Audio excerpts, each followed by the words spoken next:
Brad Edwards. Welcome back to T-Town. I hope you're doing well. I am doing well. And by the way, I remember Run DMC very well. I had not heard that song, however. The thing, though, that most interested me right before you brought me back was not that. It was what was right before it, which is I heard the voice of James Spann, and I can't believe he's still going strong. He was doing that back when I was in Tuscaloosa, or actually or was he in Birmingham, whatever it was. Well, no, he was in Tuscaloosa. Yeah, he was in Tuscaloosa. Yeah. I'm like, man, he's still going. Oh yeah, and good for James Spann. He gets us all fired up about the weather, and it's he I think he has a partnership with the Bread and the Milkman, because they begin to mention the word S and precipitation. And I know where you live, that's nothing. But here, man, we go in an all panic mode when you even think about we could be seeing. Know what? I'm amazed that happens in Connecticut too. I mean, as much as we get snow, and really as little of a difference as even 6 to 8 inches of snow makes to us in terms of our ability to get around, you still have a storm like that, and everyone's sold out of milk and eggs and whatever else. Just everyone just makes a run for the grocery store out of habit. I don't get it, but that's the way it is, even in Connecticut.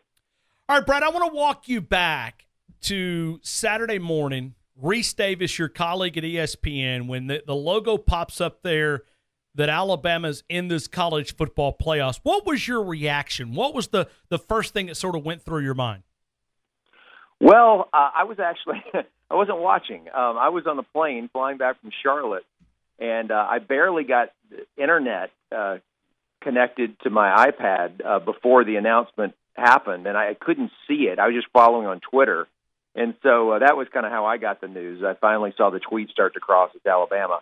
And by that point, I really wasn't sure which way it would go. I still felt like, as I told you last week, that the committee, because of its protocol, as much as they said that their job is to take the 4 best teams, they weren't really in a position to do that because they're kind of hamstrung by their guidelines, which say that, well, you're supposed to take the 4 best unless one's not a conference champion. Then that team, even if you think they're better, they still have to be unequivocally better.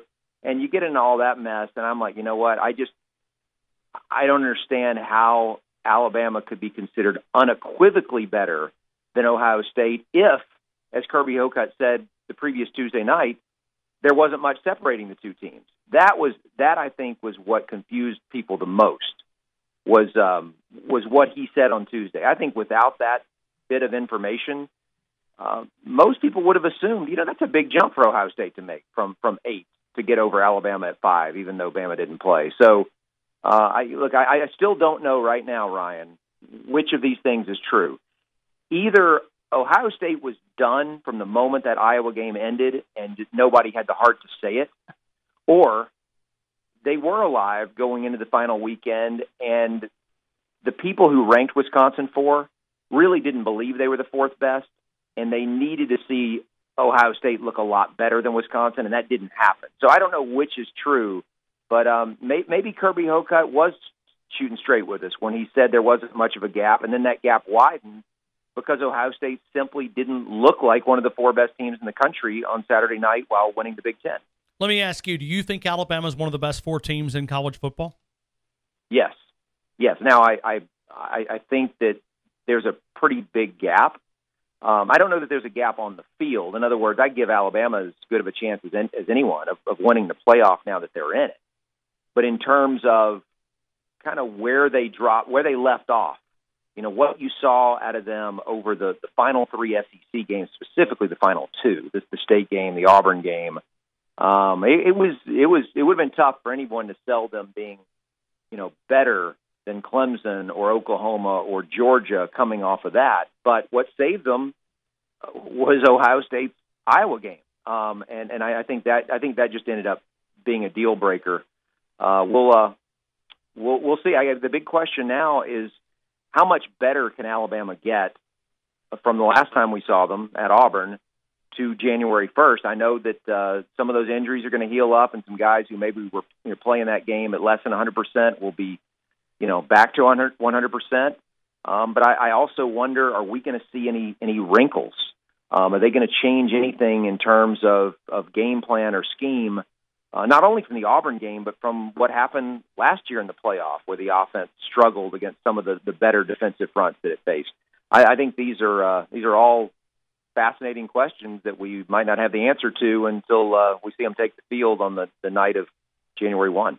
Brad, you are a guy that's also known as obviously the analytics guy, the stats and information guy at ESPN, but you were also for many years the BCS guy and understood the numbers. Would they have been much different when you look at the BCS numbers?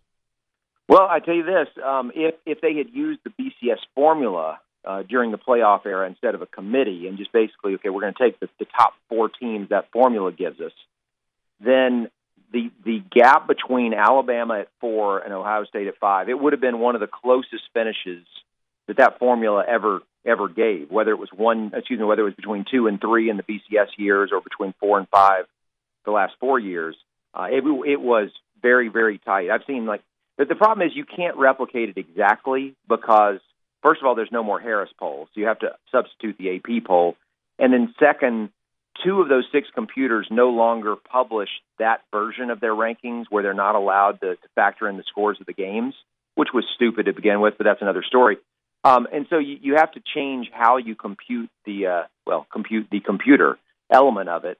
And I saw people do it 3 different ways, and all 3 methods they used had Alabama barely ahead of Ohio State. And throw that on top of the previous 3 years, and now all 4 years of this playoff, the 4 teams the committee chose would have been the top 4 in the old BCS formula. Different order, but same 4 teams.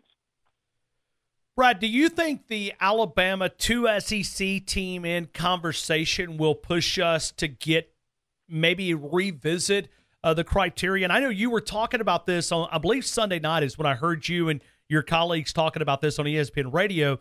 Do you think that now we will revisit the conversation and possibly look to maybe shuffle some of the criteria? Maybe we move to 6, maybe we move to 8.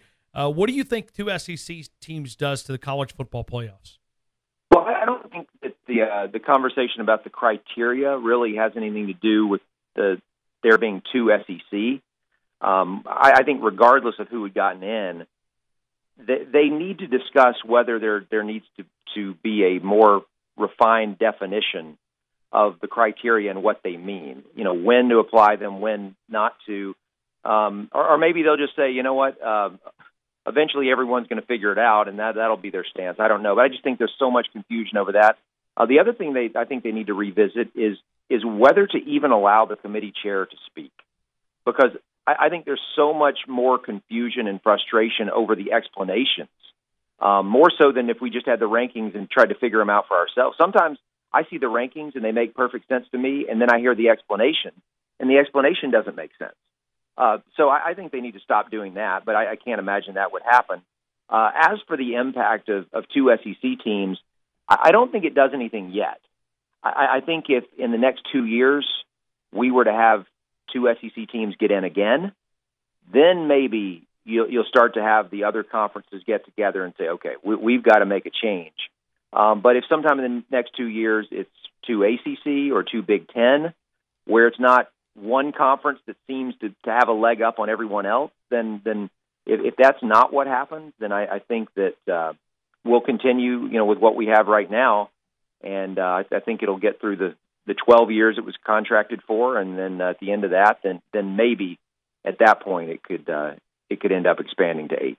Let me ask you about Oklahoma and Baker Mayfield. Obviously, he's probably going to win the Heisman Trophy this weekend, or at least that's what most people are saying as far as being one of the finalists, but it seems like it may be a runaway when we talk about the Heisman Trophy. Going up against the Dogs and the defense of the SEC and the way they play, is that something that intrigues you as far as that matchup to see what he can do against a big-time defense? Oh, yeah, that to me is the most intriguing game, or the more intriguing game of the playoffs, and maybe the most intriguing game of the entire bowl season. I love the matchup. And I say that just because we've seen Alabama Clemson go head-to-head 2 years in a row, and I think we know the type of game it will be, and I think we expect it's going to be a good game. Not really any surprises there. But with Oklahoma and Georgia, I mean, first of all, there is no team in the SEC that plays like Oklahoma. I don't think there's a quarterback in college football like Baker Mayfield anyway. So even if someone had the same, offensive scheme, it wouldn't look the same because the quarterback's not as good. And I think that's a big part of this, is that he is just that good that he's going to score on everybody. It doesn't matter how good your defense is. You're not going to shut him down. If you can hold him under 30, you did an amazing job. That's how good their offense is. But Oklahoma's defense is by far the weakest of the 4 playoff teams. In fact, if you look at our ESPN efficiency ratings, the 4 playoff teams all rank top 10 in the nation in offensive efficiency. In defensive efficiency, 3 of them are in the top 4. The one that's not is Oklahoma, which is 59th. Okay, so of the units, both sides, all 4 teams, the only weak link that any of them have is the Oklahoma defense. But their offense is that good that they still have a chance. Now, here's the catch, and this is why I think it's fascinating, is that there is no offense in the Big 12 that does things similar to Georgia. No one has a downhill running game with powerful backs. And Oklahoma's not built to stop that. They've recruited defensively for their conference. They're built to try to get a pass rush and defend, teams that are running 4-5 wide and throwing the ball a lot more than they run it. And I don't think they're built to slow down Georgia, much less stop them. And so I think the key to this game is the first half. If Georgia can take the lead into halftime, the way they run the ball, I think they can not only keep Oklahoma's offense off the field by running clock, but I think they can wear down that Oklahoma defense where they would have no chance of stopping them in the second half. So I think the first half of that game, especially for Oklahoma, is critical. Yeah, if you look at the Vegas odds right now, that game's a pick'em at most places in Vegas right now. It's a pick'em game, and they've got that over/under set at about 60. Oh, it's 60? 60. Yeah. The over/under Georgia-Oklahoma, according to what I'm looking at right now, is 60. It opened. I'm certainly not advocating anyone go put money down, but I don't see how either team holds the other one under 28 in that game. I would be surprised if both teams don't hit at least 30. And obviously I would be very surprised if that number doesn't go up. But there's usually an initial run whenever they post lines for big games like this. It's typically an initial run, and then after a couple of days, sure. It kind of settles in. So if it's sitting at 60 right now, I'm guessing that. I'm guessing it's not going to move a whole lot between now and kickoff. Yeah, I'm looking at 5 different spots right now. Just go to simply Vegas Insider and looking at the line there. Alabama's moved up to 2.5 at a couple of different spots out there. That line's like 47. So Alabama opened up at about a 1.5, and seems like the early money is on the Crimson Tide. Yeah, and that's. I mean, I guess it's not surprising given the track record and all that, but man, I mean, if you watched the way that both teams closed the season, I mean, Clemson was very clearly better than Alabama at the end of the season. Now, there's a big break, and as much as we talk about the Alabama side of it, which is they're going to get healthy, they're going to have a chance to look at everything that they didn't do right in the Auburn game, and plus everything they didn't do right in the Clemson game last year, and have time to address all those issues. Clemson is the other way, which is I think they just played their 2 best games of the season back to back at South Carolina and then the ACC championship game. Clemson is probably the one team in America that did not want to have to stop playing.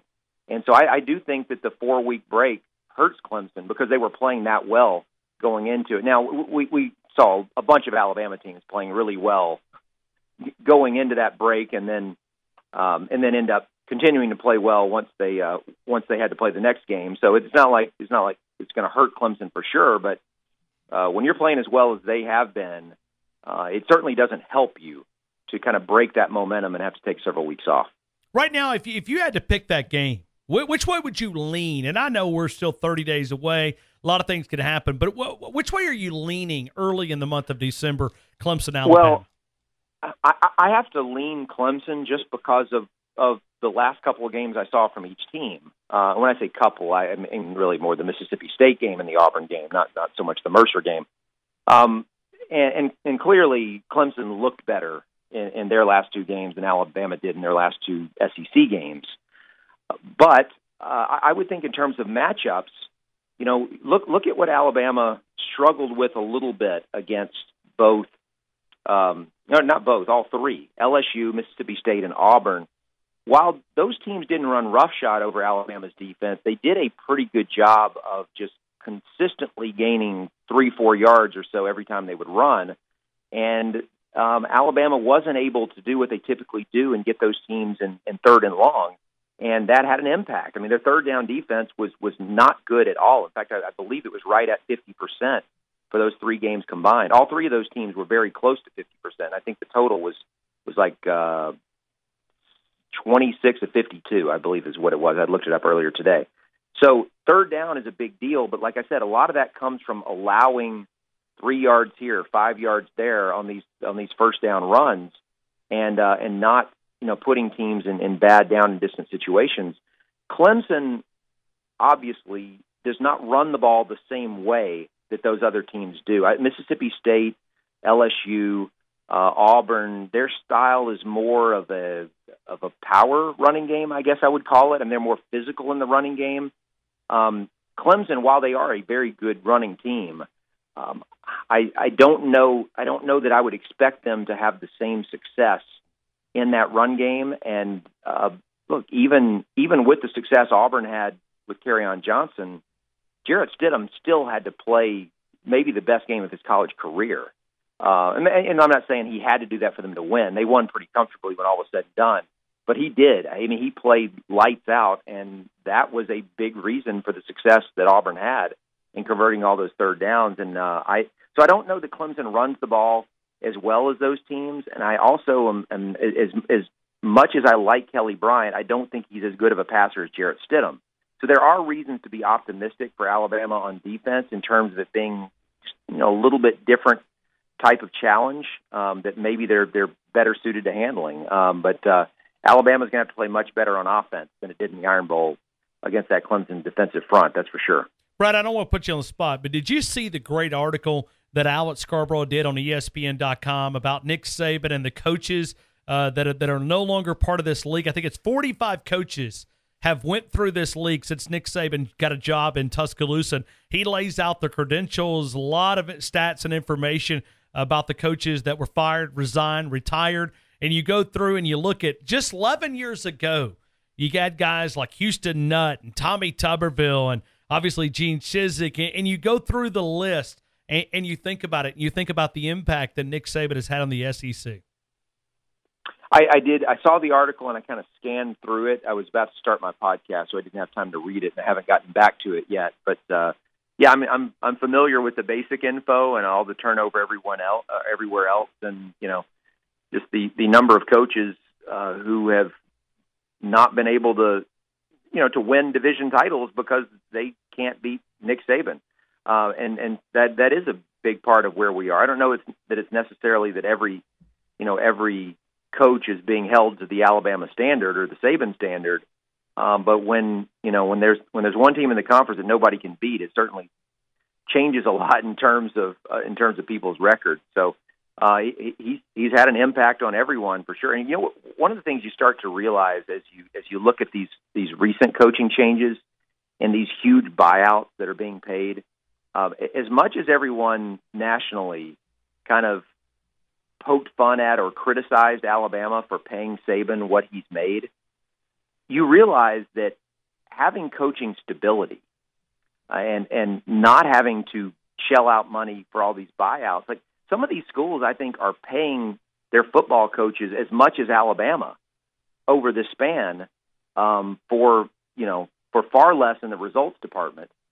But their money isn't necessarily being paid to pay people to coach and win games. Their money's being paid to pay people to leave, so that they can get a new coach. And so I think that's another thing. I mean, as much as we can talk about whether Saban is actually underpaid, given the impact that he has financially on not just the athletic department, but the entire university and even the city of Tuscaloosa, I think you could justify it even more, just given what it's done for Alabama in terms of continuity and the money it saved them in terms of buying out coaches who aren't getting the job done.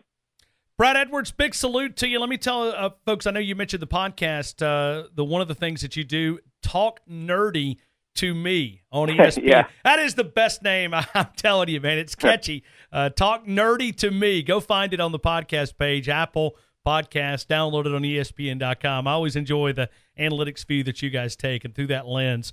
Brad, as always, thank you again for being a part of the show, and I'll talk to you very, very soon. All right. Always enjoy it, Ryan.